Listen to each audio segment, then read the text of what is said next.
At its simplest, a disruptive innovation is a silly little thing that takes over the world. Great examples of that are the telephone took over the telegraph. You had the car take over the horse and buggy. You have Netflix disrupting Blockbuster and Uber disrupting the yellow cab. So these silly little things that take over the world.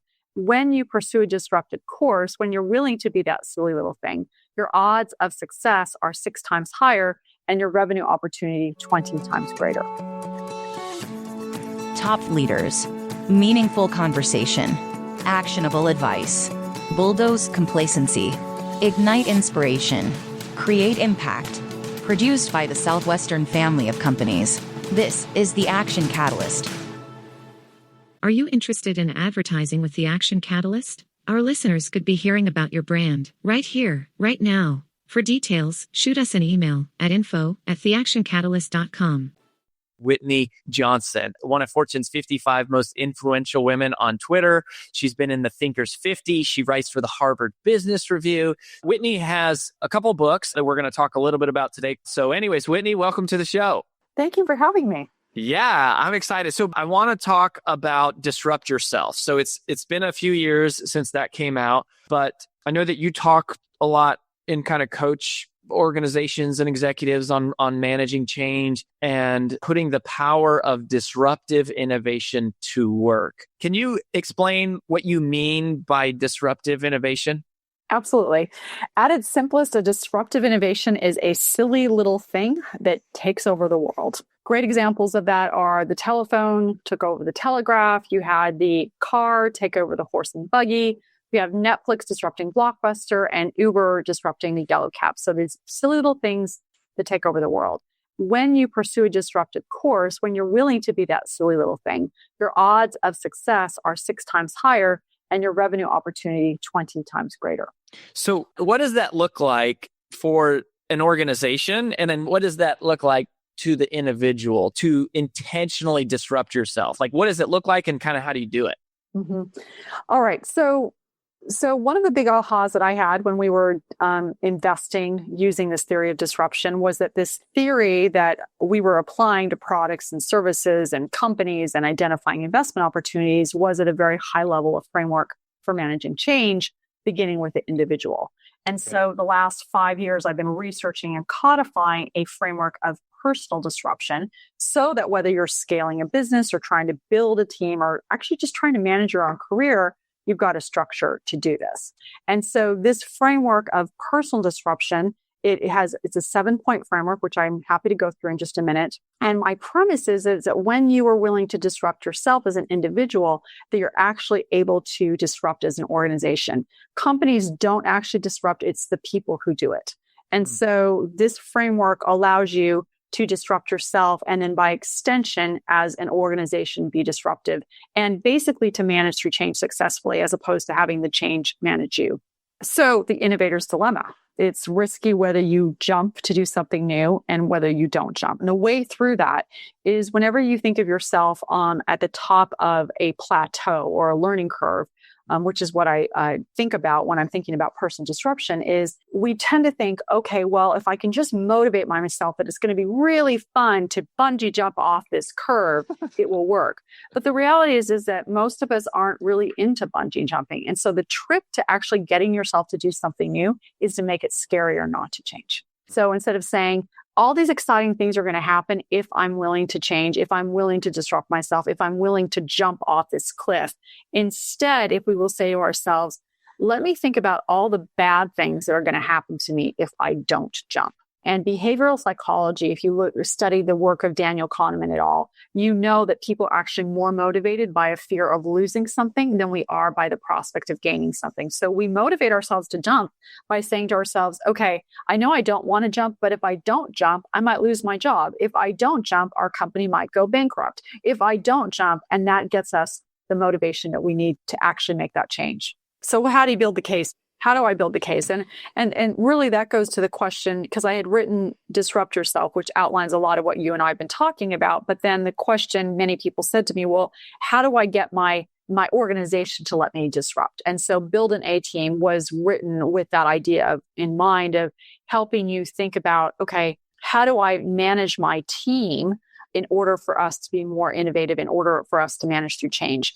And also helping you build as a manager a proof point so that you can get your manager to be comfortable with you managing this way. There are going to be things that are outside of your control. I mean, you can't, if you're a middle manager, you cannot change what the CEO tries to do. What you can do, though, is as long as the CEO or your boss stays out of your way, you can make it possible so that the people on your team have the ability to learn and then leap and then repeat to move up that learning curve. And as they're able to figure out ways to play where other people aren't playing, to go sell to clients, for example, that no one is selling to go find opportunities in doing that, and their willingness to disrupt themselves, they're finding opportunities for your team and then by extension, your organization. And as you build up those proof points, you are in effect packing a parachute for your manager to be comfortable with disrupting themselves as well. And so there's this contagion effect, like we are the sum total of the people that we spend time with. Well, it's also true that if you yourself are disrupting yourself and you're making it possible for the people who report to you to disrupt, then there can be that contagion effect throughout or ripple effect throughout your organization. So what's a proof point? A proof point is a data point. It's a piece of information that says to a person, hey, I have this idea. There's something I think that we should do. And they say, well, that looks kind of scary. I don't think I want to jump off that cliff. And you're saying, well, here's some data that would suggest. So for example, we let so-and-so disrupt themselves. We let so-and-so take on something new and look at X, Y, and Z that happened. Our revenue's up. Our retention is up. Turnover is down, et cetera. And so you're effectively building out data that makes it comfortable for other people around you to buy in and effectively, like I said, packing a parachute for them. So they'll say, oh, maybe this isn't quite so scary because this person that I'm working with just gave me 5 pieces of data that suggests that, in fact, it makes sense for us to do it. Thinking about teams and organizations, do you think it's always risky not to disrupt? So I'm going to answer that question with a yes and a no, because I think disruption honors the biology of change. That being said, there are times when it does make sense to be quiet and to pursue the course that you're on. So for example, if you think about this idea of a learning curve or an S curve, that every person's on a learning curve, every organization is a collection of those learning curves. So at the low end of the learning curve, when you're first starting in a role, you're first starting in a project, you're very inexperienced, and you know that you're going to be inexperienced, so it helps avoid discouragement. And also, you're going to have lots of ideas like, why do we do it like this? And then you move into that sweet spot of that learning curve where you're competent and confident and everything's working, you're humming, the team's humming, and you're at that point going very, very fast and very, very highly innovative. But once you get to the top of that learning curve, there's a period of time before you jump where that going quiet does make sense, where you're evaluating, you're getting perspective, you're analyzing what's worked, what hasn't, both for you as an individual and you as a team. And so within that larger process of change, there are pockets of time where it does make sense to not be moving forward and to think of yourself as being on the top of a mountain and taking in the vista of what you've accomplished and where you are before you then make that decision to pack your parachute, jump to a new curve, and to start that cycle of learning, leaping, and repeating all over again. Also, for individuals, certainly it's this whole idea of a side hustle, right? Where you start doing a bunch of little bets and start testing and iterating on things and seeing what might work and what might take before you jump to a new curve. So that, again, if you think about it like this, instead of just up here and jumping all the way to the bottom of a new one, you might be jumping here. But because you've taken all those little side hustles or bets or mitigating that risk, when you actually make the jump, you're maybe jumping from here to here as opposed to from here to here.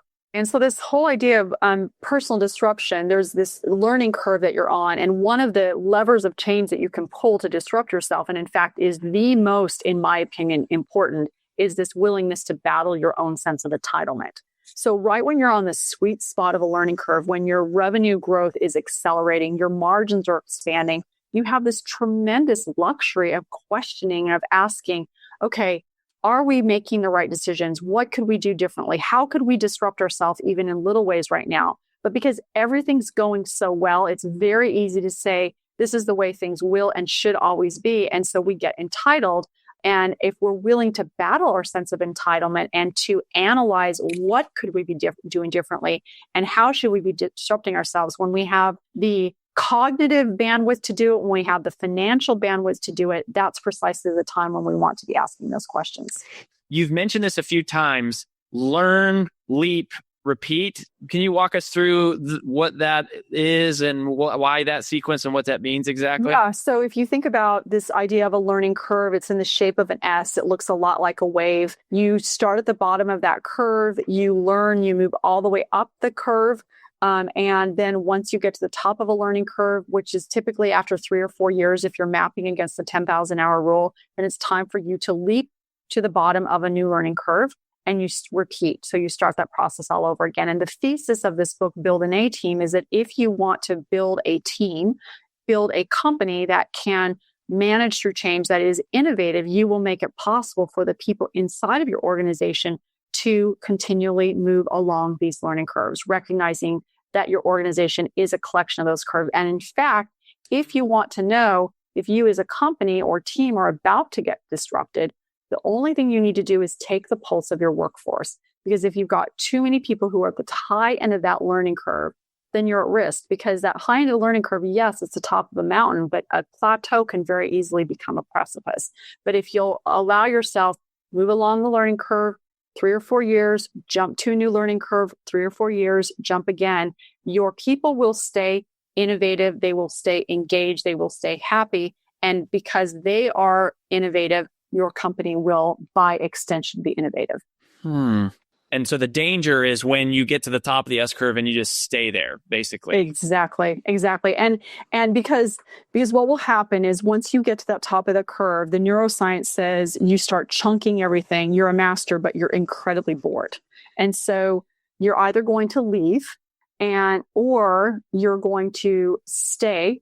And because you've stayed, you're going to get complacent. And so that's the death knell for you. You're going to get it, dialing it in. So you either are going to get fired, or you're going to have all these people who are working for you who are like just phoning it in because they're bored out of their minds. So if you want to get those people who are at the top, who are really capable people, to continue to be at their best for your organization, you've got to give them something new to do.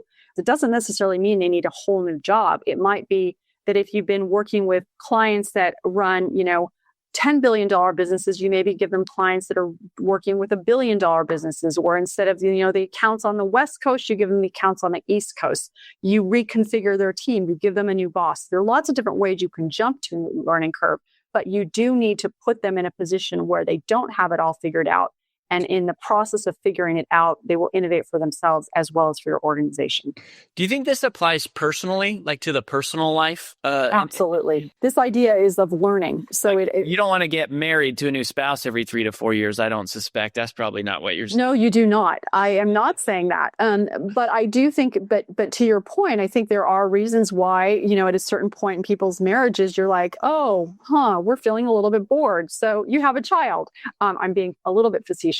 So you introduce children, you find new things to do together. So you also can jump to a new learning curve if one of you take on a new job, or you move to a new city, or there are different ways for you to jump to that curve. And I think one of the wonderful things about marriage actually is that by working together as a couple, you're actually able to help each other pack that parachute and jump into the curve. And so that you're both developing, but you're developing in tandem with one another, which I think is a really powerful anchor for anyone who is trying to live out a life of continual personal disruption. Okay, so last question always. So this is in the spirit of the Action Catalyst podcast, is giving people insights that they can actually put into action. So if somebody is listening and probably need to shake things up a little bit, what's the first thing that you would tell them to do? Or what's the biggest piece of advice that you would say, first thing is blank? Yeah, the first thing I would say is that if you feel somewhere deep inside of yourself that you need to try something new and you don't, you will die inside a little. And then the second thing I would say is that if at any point it feels scary and lonely, then you're actually on the path to disruption. So because disruption's playing where no one else is playing. And so those would be the first two pieces of advice I would give to anyone who's thinking to themselves, I think it is time for me to disrupt myself. Knowing that you need to do it so you don't die inside a little bit. And also knowing that if you feel scared and if you feel lonely, that's actually the path that you want to be on, because that's where you're going to see your odds of success be the highest in terms of having a great career, building a fantastic business, and living a life that is a happy, productive life. Wow. Whitney Johnson is who you're listening to. Whitney, thank you for being here and for scaring the crap out of all of us. Obviously, we live in a world of disruption, whether we like it or not. So to have someone bring some researched insights to it really helps a lot. So we wish you all the best. Great to be here. If you enjoy this podcast, please make sure to subscribe. And to stay updated on everything that the Action Catalyst is up to, make sure to follow us on Facebook and Instagram at Action Catalyst Podcast and on Twitter at Catalyst_Action. And as always, thanks for listening.